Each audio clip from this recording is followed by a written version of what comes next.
Your next question comes from the dear Esteban from Friendster. Yo, what roast malt do you like in Czech dark lager? Most of the stuff I'm seeing is 60% Pilsner, 25% Munich, 12% Cara Munich or Bohemian, and 3% chocolate or Carafa Special. Now, this is a correspondence between a dear, lovely friend of mine in the brewing industry, the great and powerful Andrew Gallagher, head brewer of Linwood Brewing. He's one of my buddies that will bounce recipes off of, right? And so he popped this question off of me today, and I gave him what I thought might be like a kind of a bad answer, but it was legitimately my take with it. And I'm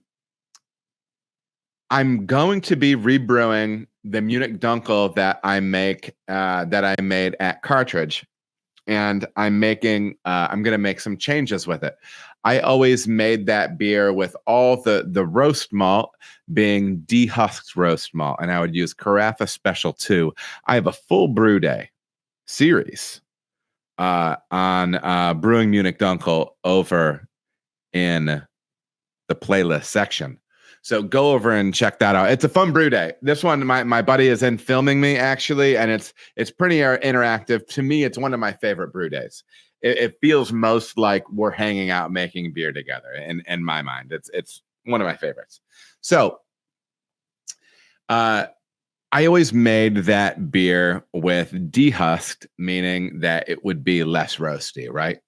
Because functionally, what's happening with roasted malt is when you're using a dehusked roast malt, you're going to be pulling less astringency.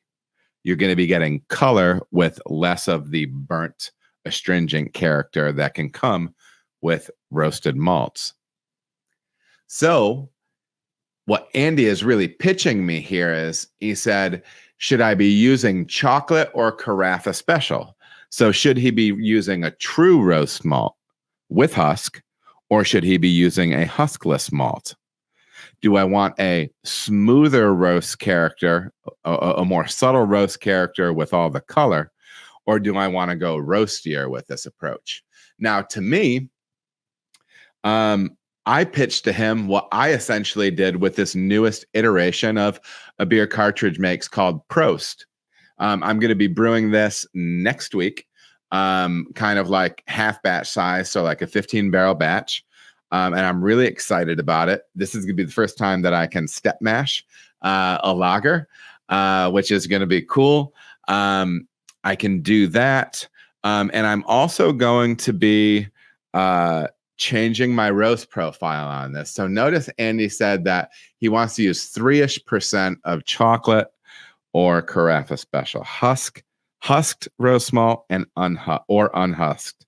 What I ended up doing is I didn't just want to say, well, I'm making the exact same recipe. You know, making it on a different system, the beers would definitely be different, but I still wanted to do something with the recipe. And the beer Prost was always it's one of my all-time favorite personal beers that I make, that the Dunkel over at Cartridge. And I'm just a sucker for it. I just love the style. But I think I make a less roasty version of it. And the beer never did well in competition, and that was always the knock on it. They wanted more roast. And so I decided this time I'm going to split the roast portion of the bill between huskless and husked. So for instance, what I'm going to be using in this Dunkel, which needs a name, I need to come up with a name, I think, but I'm splitting it between Weyermann chocolate wheat, which is huskless because wheat is huskless, and type 3 Carafa type 3. So that would be with husk. So I'm blending that up. So that's what I recommended to him. And that's one of the things that I would like to introduce, the concept that I would like to introduce to you is if you have that situation where you are making a style that's not supposed to be necessarily like a stout, like a big roast bomb, but you're using roast in a more subdued way, maybe for some color, maybe for some edges of roast.